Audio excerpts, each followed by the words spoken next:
Well, I've been a journalist for about 25 years, and I was educated to lie, to betray, and not to tell the truth to the public. But seeing right now, within the last months, how far how the German and American media tries to bring war to the people in Europe, to bring war to Russia. This is a point of no return, and I'm going to stand up and say it is not right what I have done in the past, to manipulate people, to make propaganda against Russia, and it is not right what my colleagues do and have done in the past, because they are bribed to betray the people, not only in Germany, all over Europe. The reason writing this book was that I am very fearful of a new war in Europe, and I don't like to have this situation again, because war is never coming from itself. There is always people behind it to push for war. And this is not only politicians, this is journalists too. And I just have written in the book how we have betrayed in the past our readers just to push for war, and because I don't want this anymore. I'm fed up with this propaganda. We live in a banana republic and not in a democratic country where we have press freedom, where we have human rights. If you see the German media, especially my colleagues who day by day write against the Russians, who are in transatlantic organizations and who are supported by the United States to do so, well, people like me, I became an honorary citizen of the state of Oklahoma in the United States. Just why? Just because I write pro-American. I wrote pro-American. I was supported by the Central Intelligence Agency, by the CIA. Why? Because I should be pro-American. I'm fed up with it. I don't want to do it anymore. And so I've just written a book not to earn money. No, it will cause a lot of trouble for me, just to give the people in this country, in Germany, in Europe, and all over the world, just to give them a glimpse of a view what goes up behind the closed doors. Yes, there is many examples for that. If we go just back to history, if you go into the year 1988, if you go to your archives, you will find in March 1988 there was in Iraq, the Kurdish people have been gassed with poisoned gas. That is known all over the world. But in July 1988, they sent me to a town called Zubaydat, that is on the Iraqi-Iranian border. There was war. It was war between the Iranians and the Iraqis, and I was sent there to photograph how the Iranians have been gassed with poisoned gas, with German poisoned gas. You call it Lost and Zarine, mustard gas, made by Germany. They have been gassed, and I was there to make photographs how these people have been killed by poisoned gas from Germany. When I came back to Germany, there was just one small photo in a newspaper, in the Frankfurter Allgemeine, and there was one small article not writing how impressive, brutally, how unhuman, how terrible it was to kill decades after the end of the Second World War, people with German poisoned gas. So this was a situation I feel misused for having been there and just to give a documentary what has been done, but not being allowed to cry out to the world what we have done behind closed doors. Up to today, it's not well known in the public that with German public gas, there have been hundreds or thousands of people gassed in this city of Zubaydat. Now, you ask, what have I done for intelligence agencies? So please see, most of the journalists you see in foreign countries, they claim to be journalists, and they might be journalists, European or American journalists, but many of them, like me in the past, are so-called non-official cover. That's what the Americans call that. I have been a non-official cover. Non-official cover means what? It means you too work for an intelligence agency. You help them if they want you to help them, but they will never, when you are locked, or when they find out that you are not only a journalist but a spy too, they will never say, "Oh, this was one of our guys." They will not know you. That means non-official cover.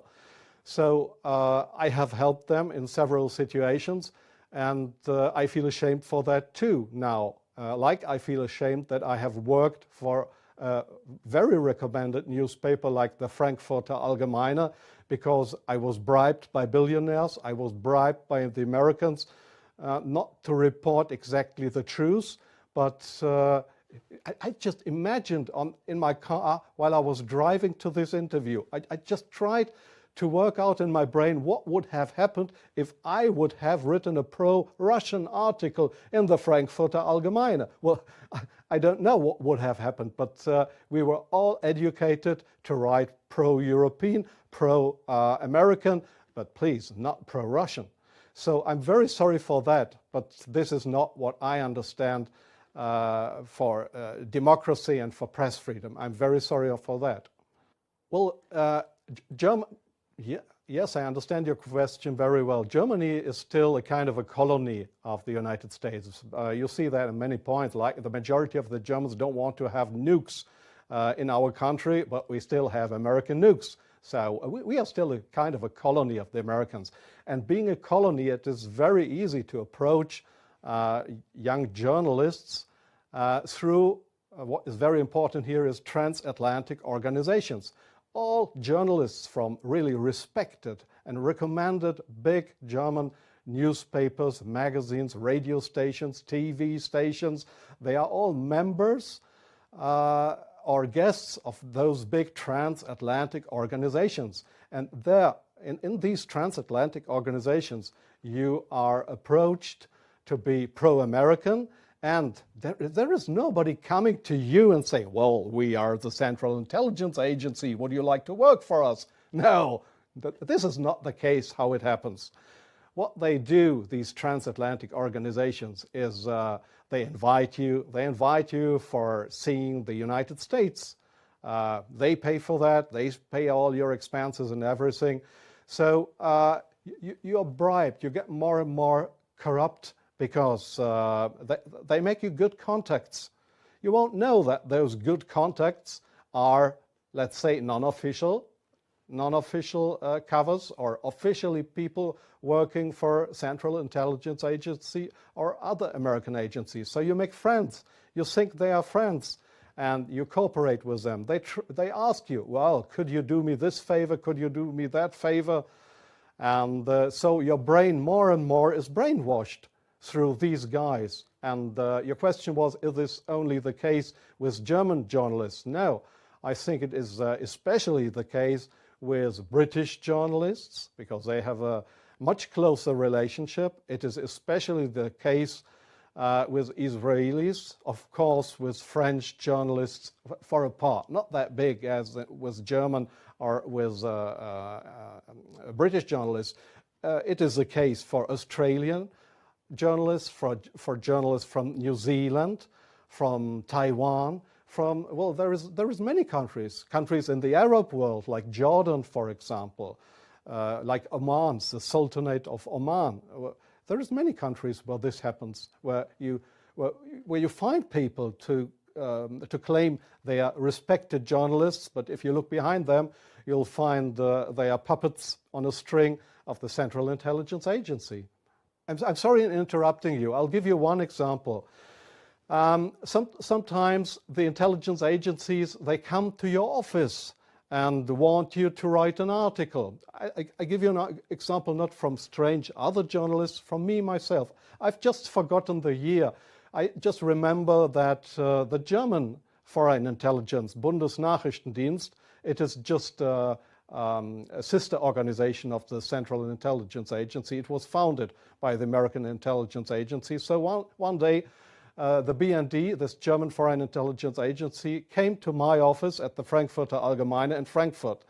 And they wanted me to write an article about Libya and about Colonel Muammar Gaddafi. I had absolutely no secret informations regarding Colonel Muammar Gaddafi and Libya.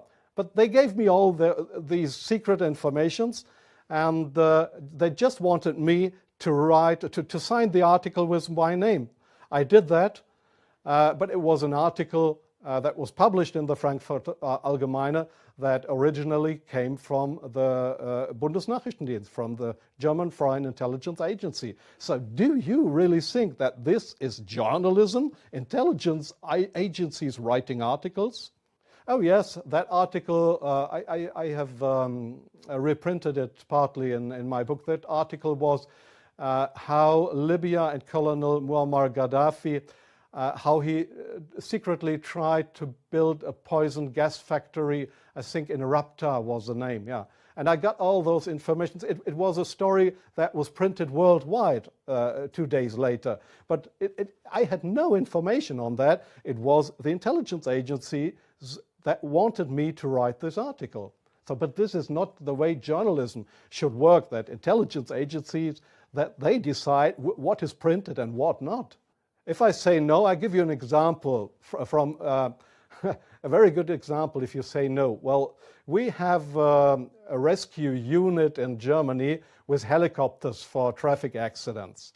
It's called, they call themselves the Yellow Angels. There was one guy who didn't want to cooperate. He was a pilot of the helicopter service of the Yellow Angels in Germany. This guy said no to the Foreign Intelligence Service, Bundesnachrichtendienst, when they approached him and wanted him as a non-official cover to work for the German Foreign Intelligence Agency, under just to pretend to be somebody from the Yellow Angels. So what happened was that he lost his job, and the court in Germany, the judge decided that they were right, because such a guy could not be trusted. He was kicked off his job because he didn't cooperate with the Foreign Intelligence Service. So I knew what would happen if I would not cooperate with intelligence services. Well, I have had, let me say, 6 times my house was house searched because I was accused by the public prosecutor, the German public prosecutor. I was accused of leaking secrets of states. 6 times house searched. Well, they hoped that I wouldn't do that ever again. But I think it's worse that the truth will come out one day. The truth won't die. And I don't mind what will happen. I've had 3 heart attacks. I have no children. So if they want to bring me to court or to prison, so it's worse for the truth.